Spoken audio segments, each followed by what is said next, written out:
Powersports Show is rolling into Syracuse, New York this October, and it isn't just another expo. It's your full access weekend to the latest motorcycles, ATVs, snowmobiles, gear, and accessories, plus live demos, giveaways, and tons of fan-fueled energy.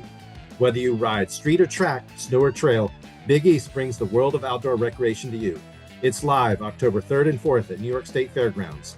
Get $5 off your tickets with promo code PODCAST at BigEastPowersportsShow.com. Welcome to the Rider Magazine Insider Podcast. I'm Greg Drevenstedt, Editor-in-Chief for Rider Magazine. Our guest today is my friend and colleague, Ken Engelman, who is a National Sales Manager for our Rider, American Rider, and Woman Rider publications. Ken, welcome to the show. Thank you so much for having me.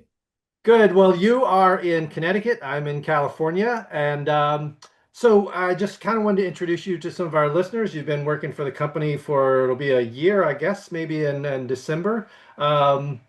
Tell us a little bit about what you do as a national sales manager. I know you developed some strategic partnerships with OEMs and aftermarket companies and so forth in the motorcycle industry, but give us a little bit about your background. I'd be happy to. So a lot of what I do is I assist our advertisers and sponsors develop campaigns that inspire positive response from our subscribers.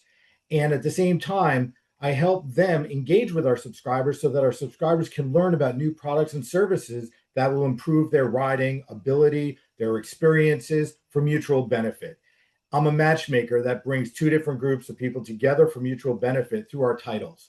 And I've had a successful career doing that going back to 2009 in the motorcycle space. Right on. I know you used to work for Roadrunner, which is one of our fellow publications. Not owners, is kind of a competitor, but we know those guys. You worked for Roadrunner as well as you've also worked for the BMW Motorcycle Owners Association, the MOA. Is that right?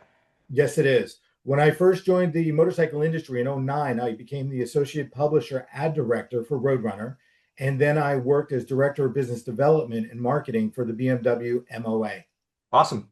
Well, I know you've been super busy this year. We connected at the AIM Expo industry trade show in Vegas back in February. I know you were at the Americade Rally in Lake George, New York in late May.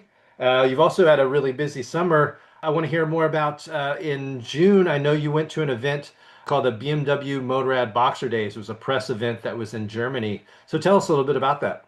It was a wonderful experience, and I'm honored that I was able to go and represent our brands by riding and experiencing the new BMW motorcycles. I was able to ride and learn about and ride the new BMW R1300R, the R1300RT, and the R12GS. Right Wonderful on. Motorcycles, and we were able to ride it throughout the beautiful countryside of Germany and also spend a day at their Enduro Park, which was absolutely amazing. And it was a fantastic experience of what those motorcycles can do. That's cool. Yeah, I've always heard about that Enduro Park. I've never been to it. I know you've had some training at BMW's Performance Center in South Carolina, at Rawhide Adventures here in California. So yeah, the R12 GS, we've got your review of that bike is in the September issue, which is just about to come out. And the cool thing about that is, they had it was called the R9T Urban GS, which was more of kind of a street bike, but it had the sort of retro styling of the original R80 GS. But this one, the R12 GS, it's got long suspension, and it's got, it's definitely more of like, it kind of reminds me of the Triumph Scrambler 1200. It's retro styling, but it's a full-on adventure bike. And you guys looks like you were in sand, water crossings, all that stuff. Oh, so much mud. These cliffs that I felt like I was going down and going up. It was an absolute blast. It was more enjoyable actually than my 1200 GS. I have a 2015 1200 GS that I bought from Rawhide years ago and rode it back from California to Connecticut. And I could do so much more on that new bike than I could do with my bike. It was comfortable, it was fun, and it allowed me to envision doing so much more than I've done in the past, which gives me the confidence to want to do more. Yeah, it's interesting because it's more stripped down. Again, I was referring to the Triumph Scrambler 1200. It also kind of reminds me of the old R1200 HP2, where it's much more of it's got a lot of suspension travel, but it's a more stripped down machine than the full on GS adventure bikes like the R1300 GS. But man, it looks cool. I love that retro styling and especially in that red, white, and blue paint scheme. That is very cool. When I sorry to interrupt, but when Oh I yeah. first saw that bike and I was standing next to it, I'm only 5'7", so I'm standing next to this bike going, whoa, I have to, I'm gonna ride this. And it was fantastic. And I'm proud to say that I didn't drop the bike. Everything was Nice. successful, but it was a really tall bike. But I Yeah. felt quite comfortable on it, even at my height and even with my past experiences, I was very comfortable on it. And comparing it to the R9T, when that first came out, when I worked for the MOA, I rode the press bike from Minneapolis at the MOA rally back to New Jersey, the headquarters, Yeah. all back roads, which was an incredible experience on a press bike, especially new 9T when it first came out years ago.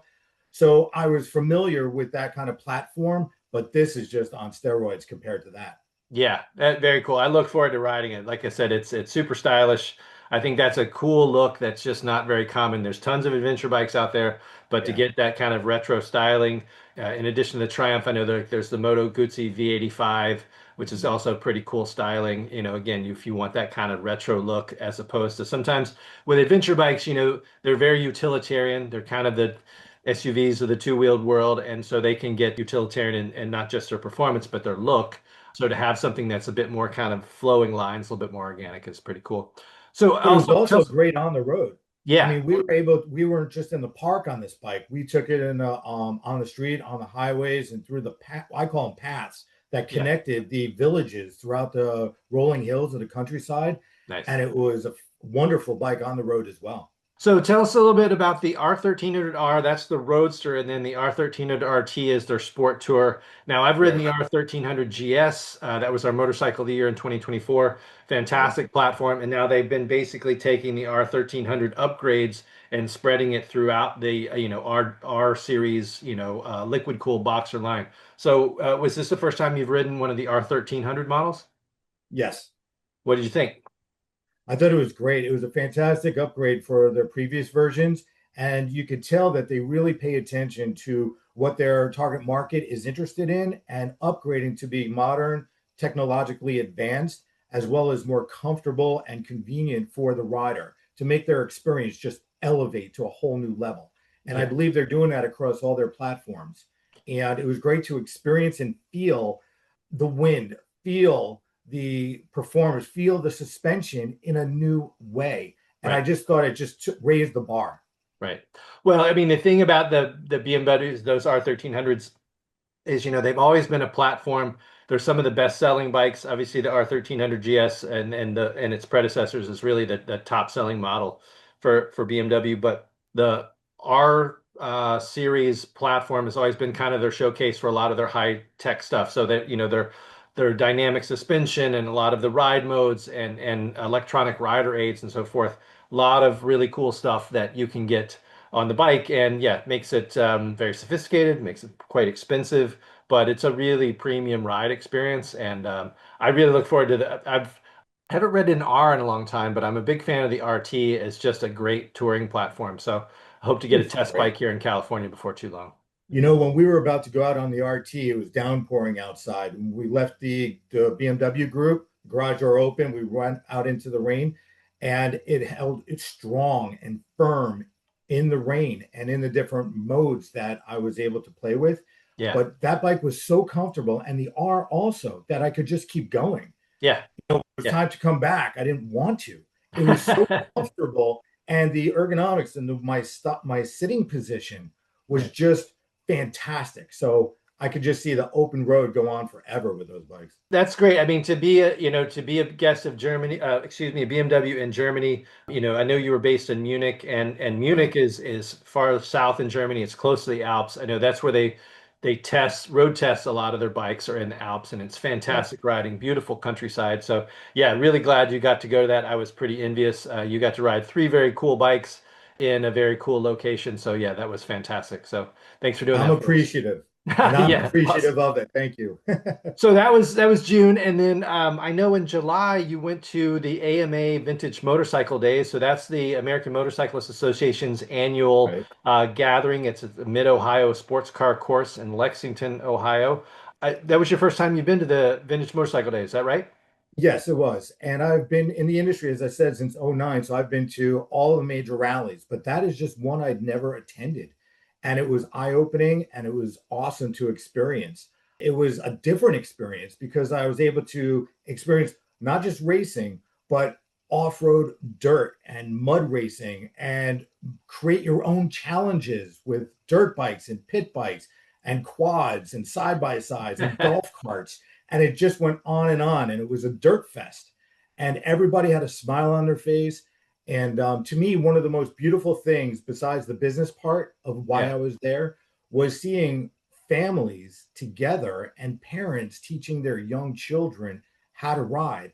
And one image, I took a photo of it, of a father teaching a 5-year-old daughter, had her helmet on, had her gear on, how to spin the back tire to kick up mud.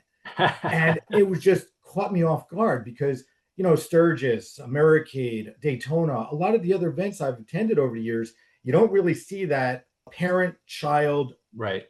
relationship and the education part of it.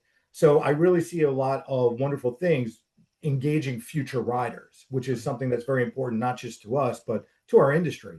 Well, the cool thing about the Mid-Ohio venue is, I mean, it's known for its sports car course, a racetrack. Moto America races there. They do vintage Yep. racing Yep. during vintage motorcycle days. But it's this huge complex on these rolling hills. And so you're talking about they do vintage motocross racing and trials and all kinds of stuff. So yeah, people can zip all over the place. And because it's all within one kind of private venue, you're not out on public Right. roads, you can of course have kids on dirt bikes and things like that. Whereas Daytona, it's really a street riding event, it's Right. and or even Americade or something like that. So it makes sense that the AMA's Vintage Motorcycle Days in July, and then the Barber Vintage Festival at Barber Motorsports Park in Alabama in October. Also very Right. similar, huge complex rolling hills, and Right. you can get a lot of families there. Yeah, I've only been to Vintage Motorcycle Days once. It was 2013. Had a fantastic time. It's got Mhm. tons of classic bikes that people have that are there to show them off. Sometimes they're there to sell them. There's the huge swap meet where you can just Massive. wander around. It's just like you've never believed so much stuff, whether it's just random parts or it's collectibles and patches and stickers and all kinds of random pieces of stuff. It just goes on and on and on. So you can get lost there. So yeah. There's so many different activities going on at once. You got their bikes racing by, so constant engines in the background screaming by. But then you have in the campgrounds their own sub races and challenges, and there's something happening everywhere. Yeah. And one of the best videos I took, besides the racing itself, was near the food court where they had the food trucks and the vendors area, and just a stream of motorcycles, every type of bike you can imagine going by, every age group, every demographic, just one after another, Yeah. constant. It was really great to see and be a part of. So, in addition to just sort of checking out the event in general, I know you were there doing some work with Royal Enfield. So Right, Royal Enfield had they did demo rides, and then they had right. a an activation or display in the paddock area. So tell us a little bit about what you did with Royal Enfield. Sure. Royal Enfield and Ryder partnered together to create an activation where Ryder was to stand next to their demo truck area and interview all of their riders when they came off the bikes after their demo ride, just to capture testimonials and their experiences that we can then share with Royal Enfield. And it was a very successful program and activation. And one of the motivators was provide a video or verbal testimonial to us, and they would receive a complimentary Royal Enfield t-shirt. Nice. And that was very well received by the fans, and it was also very well received by the demo staff team. And Royal Enfield's a wonderful company, and the testimonials we heard were all positive, which is fantastic. Of course, that's what we want and what they want, Sure. but it was true from the people that we were interviewing.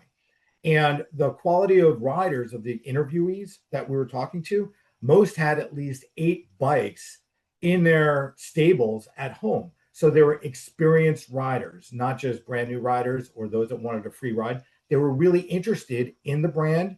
They were interested to see how far they've come. And there were wonderful, glowing reviews about the suspension, about the styling, and about the reliability, as well as the cost price point of the new motorcycles that they had on display. And they had quite a variety of models there for fans to ride. It's interesting because Royal Enfield is really, I mean, even though the company has been around since 1901, so what is that, 124 years now? For a long time, I think it was really, I mean, it was a British company and Mhm. manufactured for many years. Then their bikes were licensed to be manufactured in India. And then Right, ultimately the company moved to India, and it's been an Indian owned and operated company for decades. One of their old taglines was built like a gun. They are super, right. durable. Obviously for their home market in India, the motorcycles need to be durable. They get used in a very utilitarian fashion in a lot of ways. But, they really were kind of still had kind of antiquated designs. But then 2019, when they came out with their first twin, it was the 650 that was the Continental GT and the INT 650. They came out with those at the same time. Since that, which is about 6 years ago, so it's not a long time in a company that's been around for 124 years. They've completely modernized all of their manufacturing. It's an Right. ISO certified facility there in Chennai, India. You're talking about the number of the bikes that they had there to demo. I've had the fortune to be able to ride a bunch of them. The Continental GT, the INT 650, the Super Meteor 650. I haven't ridden the new Himalayan since they came out with the liquid cooled 450 version. I rode the previous version. But that I know that was a very popular bike when I reviewed some of the testimonials. A lot of people really like the Himalayan because it's a very affordable and manageable size for an adventure bike. I don't know what the retail is, but it's around 6 grand, I think. Yeah. And it's a 450. It's got makes plenty of power, and yeah, it's a great platform. Fantastic platform. And a lot of the riders were telling me that they weren't too heavy. And it Yeah, was something that they could see taken on a BDR and going off road into forest with or going cross country. right. So it was great to hear such wonderful things about excited fans of the brand. Well, I mean, and again, it makes sense. It's a good fit for something like Vintage Motorcycle Days because most Right. Royal Enfields have sort of vintage That styling. style. They really look like classic British motorcycles, and a lot of their design team they have a design center in the UK, and so they Right. have some folks that used to work at Triumph and various places, and they're very focused on the authenticity of the look and the history and so forth. Drawing on model names from their own past, like Meteor and so forth. And the bikes are super well built. They're under stress. They don't make a lot of power, but very reliable. And then the cool thing about, like you said, taking a Himalayan 450 on a BDR, we were just talking about the R12 GS. Well, when you get that thing fully optioned out, you're pushing 20 grand for that bike. Or, I mean, and obviously an R1300 GS, you can go 20 grand and above pretty easily. You can be 25K.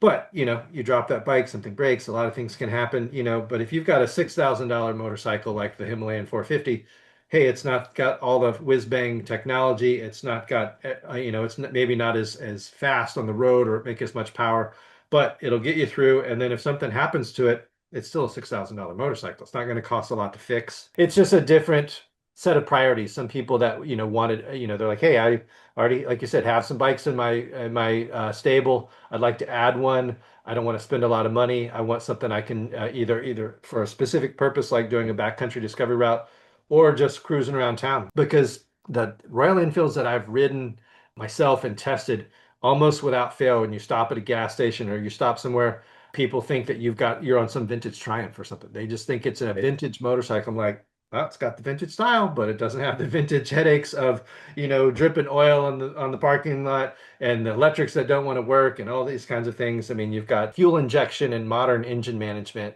ABS brakes and all that kind of stuff. So that's really the way to go. Hey, so Vintage Motorcycle Days, again, sound like it was a cool event. You were there for 3 or 4 days, and Yeah. you were saying it was kind of a mud fest. So were you in and out of the rain? What was the weather like? Yes, in and out of rain. And from what I was told, it always rains there at least once or overnight. So it creates the mud pit that a lot of the campers were set up in with their giant toy haulers and the big Yeah, RVs, and they bring everything with them. But everyone turns it into fun. So nobody's complaining about it being wet or dirty. They engage with the fun and they just go out and ride and they that's challenge awesome. each other. Oh yeah, it was Yeah, great. that's And good. actually, we had two racers that we know really well. So Sylvia Houston, one of our contributing writers, was there with her boyfriend, and they both won for the first time Nice. podium. And so did our good friend and industry friend Kevin Nixon. He podiumed also. So that was Oh, really exciting fantastic. to see and learn about. That's cool. That I mean, vintage racing, the ARMA events and things like that. Anytime I go to those, they're awesome because I mean, I guess a lot of motorcycle paddocks, even at the pro level, sometimes you can have access and walk around and so forth. But like it's Right. super grassroots at vintage events. And it tends to be, you were talking about families. Families come to attend those events, but especially if somebody like if dad's racing or the kids are racing or something, it's mom and dad and kids and everybody's chipping in to work on the bike and Yeah. it's a really great kind of family project and family experience to have. So yeah, I'm glad that that's still going on. Like I said, at AMA Vintage Motorcycle Days, Barber Vintage Festival, and then smaller venues around the country. That's very cool. So yeah, gives you a I was lot able of to walk into a hope for the paddock. future. I'm What? sorry. I said gives you I hope for the future.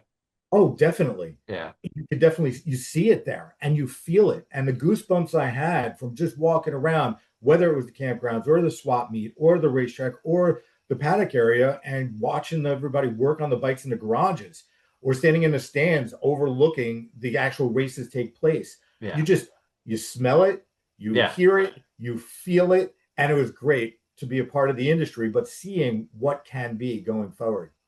Yeah, you definitely smell a lot of premix, a lot of blue smoke, a lot of ring-a-ding-ding, a lot of two strokes running around. That's a lot of fun. So that was late July, and then what? Maybe a week later, you went to a very different event. You went to the 85th annual Sturgis Motorcycle Rally in South Dakota.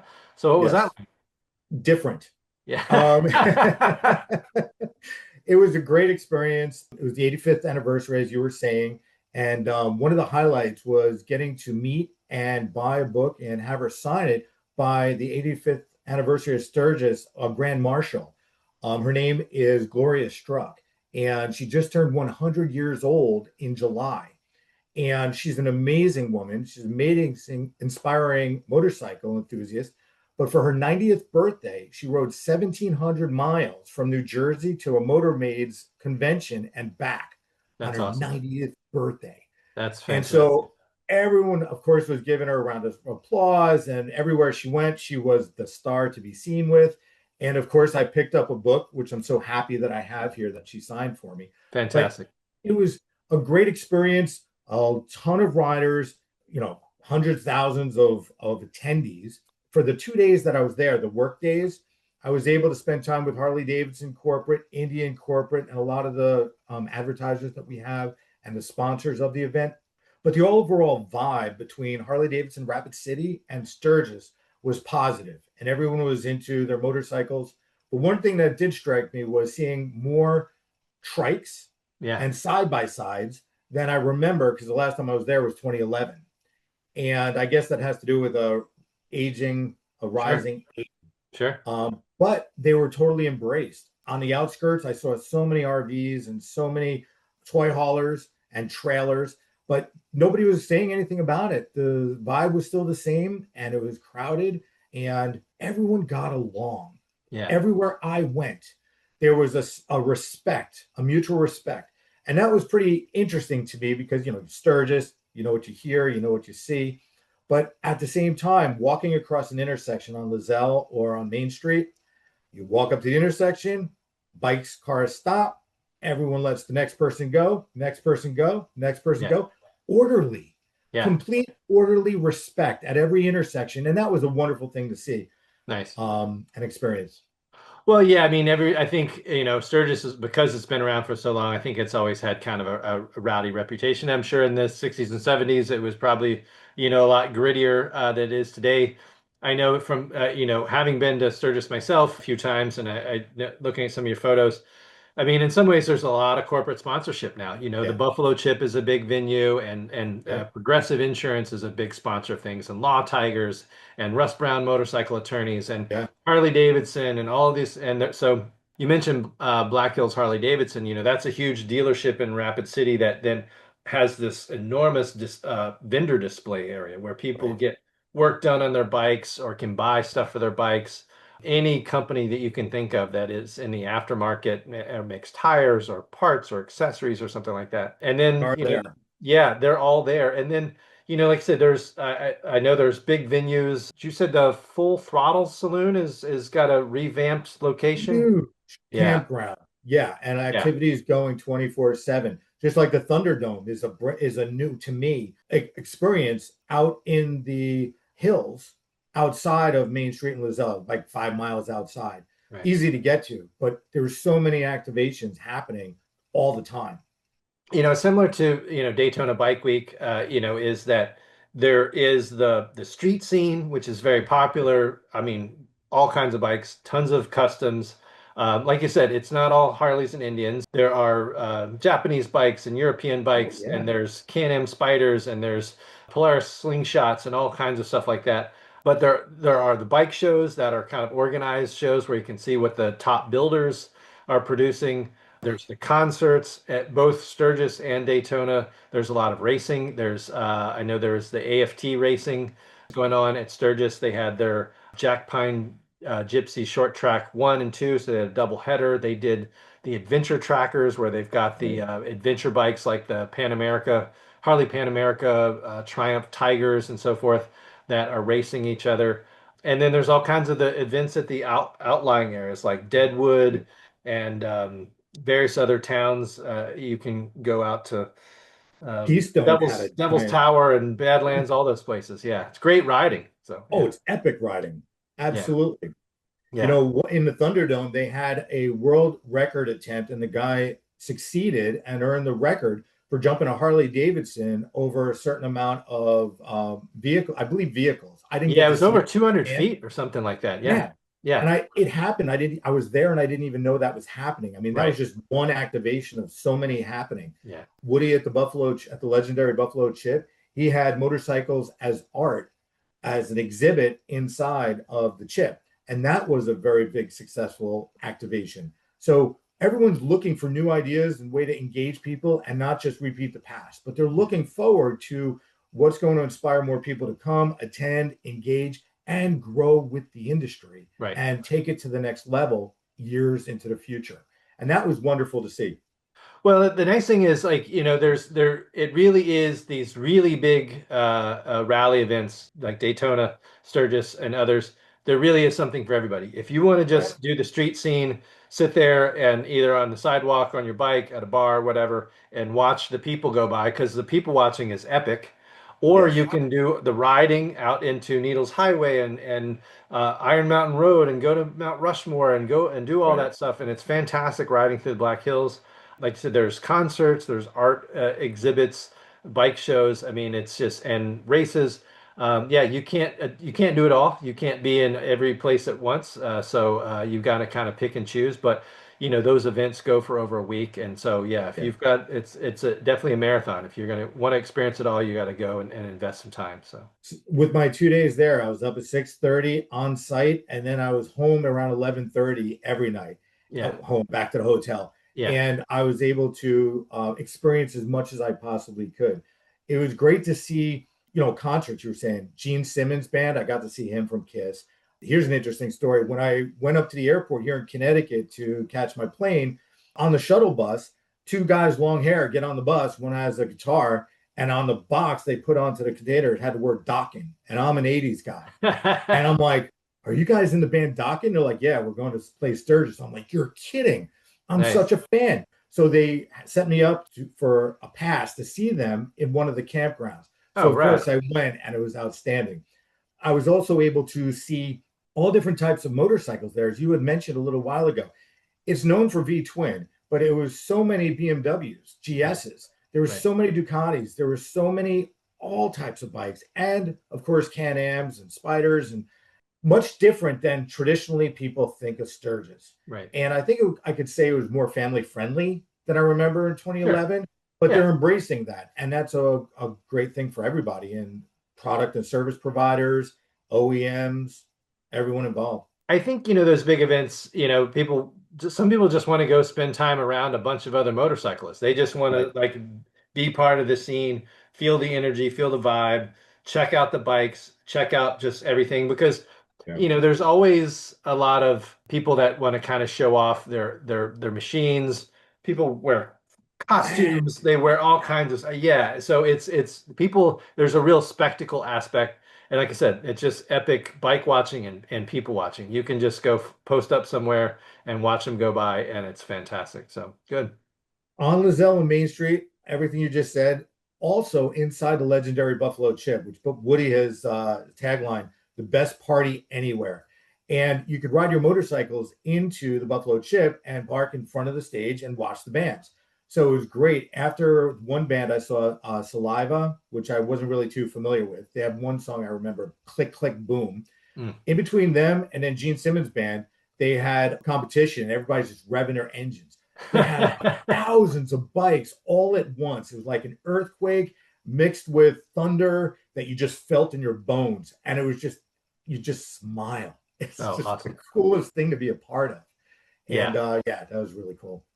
But one of the other things I happened to meet was one of the contestants for Miss Buffalo Chip. She's a fabricator and a bike builder.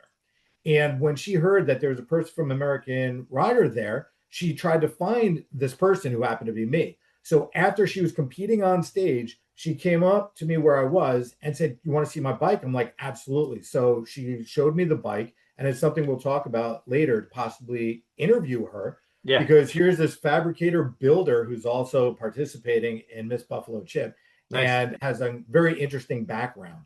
But there are so many creatives out there, so many artists that Right. are into motorcycles and into building. And that was beautiful to see as well. It's not just bikes, but it was just the creation process, the art process, and looking at it from a different point of view.